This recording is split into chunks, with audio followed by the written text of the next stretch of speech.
man, I'm liking the design scheme. This green, I'm gonna have to steal this one, Ray, sorry. So how did you fund the refurb element of it as well?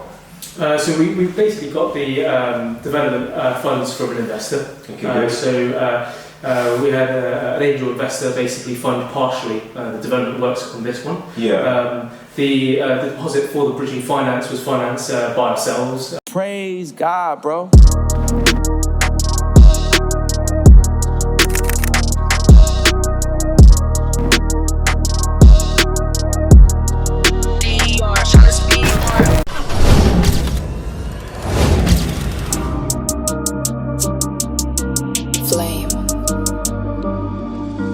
Welcome back. Today I am off to an open day being run by Ray and Kevin from Property Space. I'm going to check out the HMO project we've done. It's a 9-bedroom HMO, I believe. But yeah, you're going to see it all. We'll see you in a second.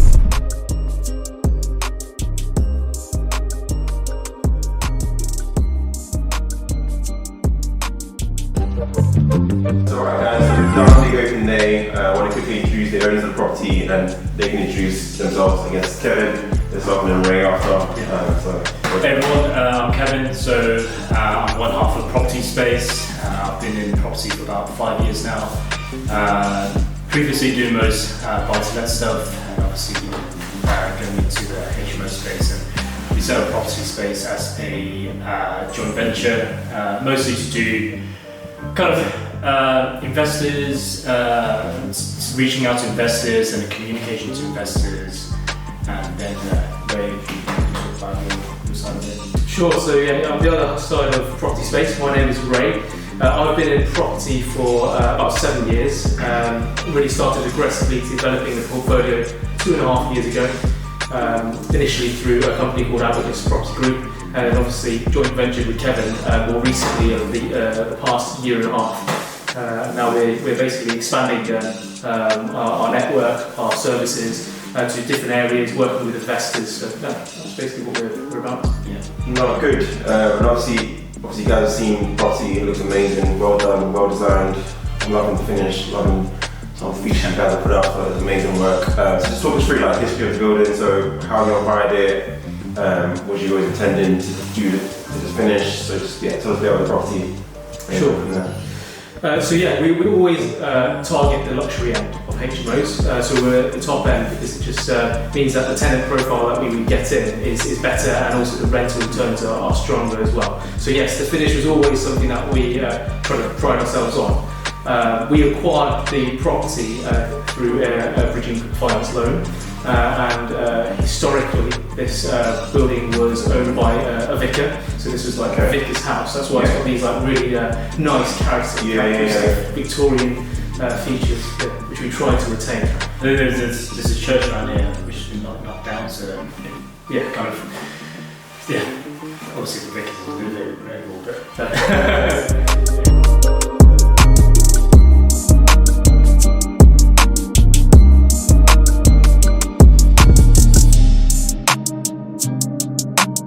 In terms of the property, so when you guys acquired it, did you have a plan already in place, or how do you stage that bit in terms of getting the planning? This is what, a 9-bedroom HMO, I believe?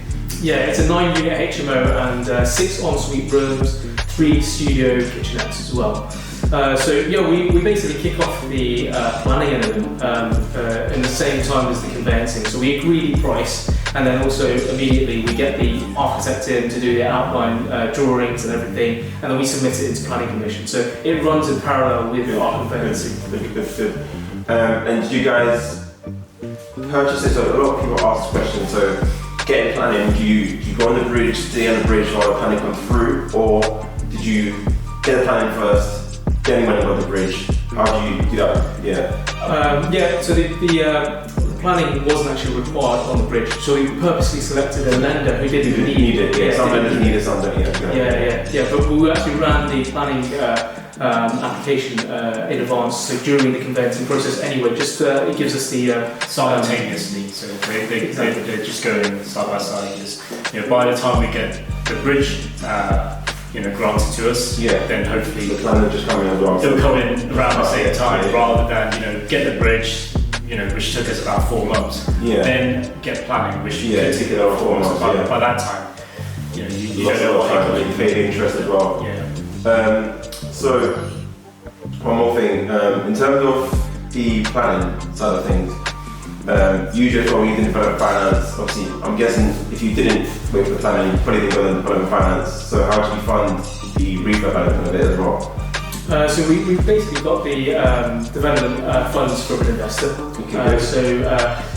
We had an angel investor basically fund partially the development works on this one. Yeah. The deposit for the bridging finance was financed by ourselves, and basically we bought the property and also the rest of the development costs funded. No, that's not bad. If you're fortunate enough to get the investment elsewhere, I'm sure, hopefully it's cheaper than getting a bridge development finance. So good on you. It's a flexibility, isn't it? Investors. Yeah. Bridging, there's always loads of hurdles for you to jump through. And I think with kind of development finance, we've had some issues with it in the past where they had to bring a surveyor around and they didn't end up giving us the valuation that they initially promised us. So, luckily for that project we had our own funds. And the way that the development finance works, how they free it up, is a bit of a chicken and egg situation, I find. That's our experience. They get obviously a surveyor to come in to value the property mid-development. Yeah. But sometimes, if you're mid-development, you strip back a property and it's like a shell, and they value it on that basis, and they value it even lower than the actual, the projected I think you've done a different structure. So normally, we would so if I'm going to unlock development finance, I would go and get the value out on day one in terms of even before we start the works. So value the property, value the refurb costs, and obviously they believe the valuation will be as well.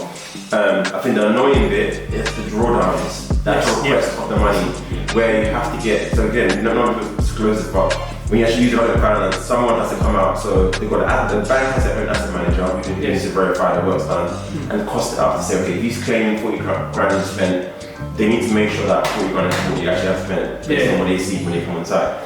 And then also, more importantly, has someone from the council of building control come to approve the works. Because the last thing you want to do is give you that 40 grand, the building control guy turns up and says, no, that's all wrong, has to redo it. And they lend the money, spend the money, it's all risk. So they don't want to do that. I'm liking the design scheme. Literally, all of the design choices they've made, I think, makes a lot of sense. The little features in the door I've seen. They've got these little quirky designs going on. Got the brick feature wall and the panel effect as well. I'm kind of liking it. Obviously, I think they kind of kept it to match the history of the building as well. And then these vertical rads as well, I like. And the green, this green, I might have to steal this one, Ray, sorry. So moving away from development finance, just quickly high level numbers. Go through it, purchase price, refurb, and valuation, you think? Yes, we acquired the property for 320k, and the development cost was around 220k. Okay. And the GDV, the gross development value, at hopefully 720k. Yeah. So obviously that's a function of what the rental income is on the just break down the rent as well. I'm quite impressed. Obviously, the house is amazing, so I'm not surprised you're fetching this rent. But just your double suite room versus your kitchenette rooms or studio rooms, what's that like? So the ensuite rooms, we market them, and I've rented the majority of the ensuite rooms for £600 per calendar month. Yeah. And the studio rooms with the mezzanine floors, they go for £800 per calendar month, and 2 out of 3 have already been rented. And obviously, if there's a couple, then we'll maximize the rent when you can. Also, another thing I want to talk about, which I think you'll appreciate the most as well, is what challenges did you guys go through and how did you overcome them? Just probably 3, I'm sure there's more than 3, but top 3 big hitters. Yeah, we went through some of them in our talk. I guess the roof, the mezzanine, one. The basement is the second. Maybe you want to go into details of those. The basement costs were pretty high at the end of it, because when we first looked at this as a deal, we weren't expecting to do a full development of the basements. We were really just thinking, we dig down a little bit, so like 15 centimetres, because the head height was just 1.85. We obviously need to meet 2 metres to get the regulations to actually use that space. So that work was really, really extensive. Obviously, the mezzanines, we did a lot of structural work, which was originally we probably didn't really think too much about because we weren't initially planning to do 3 studios. But because once we realised the entire roof needed replacing because it had no membrane, we had to also do the roof. And I wanted to exploit that loft space and the vaulted ceilings and all those revealing features like the oak beams. So they really drove up the development cost, but it's developed with a really, really nice, unique. I think even when a value comes in, fingers crossed, appreciates it. This is the tricky bit. Getting a value that appreciates the HMO valuation based on the rent yields and all that stuff. So fingers crossed that all goes well for you guys. In terms of plans, what next for you guys this 2022? We got 2 of the projects that's going on at the moment. So again, those are funded by investors, so we've been quite lucky in that front. That's right. So just get on with those. Quite more.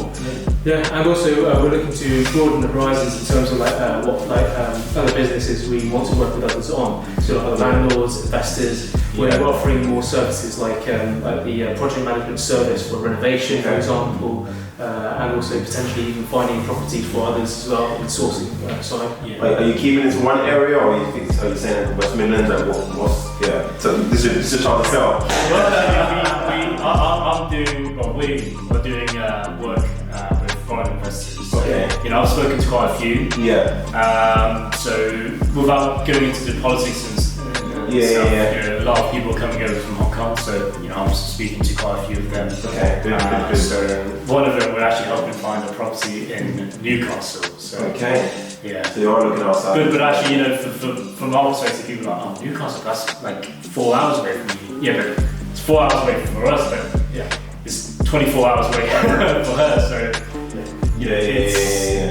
it's just and also language barrier as well. We're talking to, obviously we speak Cantonese, so we can talk to people in Hong Kong. We communicate with them and negotiate stuff with the estate agents and things like that. So and then a lot of them are quite welcoming to do the virtual tour now, because obviously with all the COVID stuff, they're actually very much used to it. So good. So just to kind of wrap it up, where can guys find you? Learn a bit more about the services that you provide. Where can they find you? Instagram, we're on Property Space at property_. We'll put a drop down somewhere down there. And in terms of emails, again, info@property-space.co.uk. So you can reach us on that. I think the last thing on that is I'm based in sort of like the West Midlands area in Warwickshire, and Kevin is based in London. So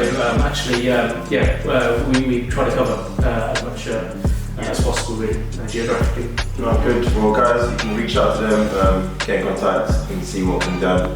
But guys, I appreciate you guys inviting me over. Amazing project. I'm sure you guys are going to do more. It's always good to see you, man. Thank you. But guys, take care. See you in the next one.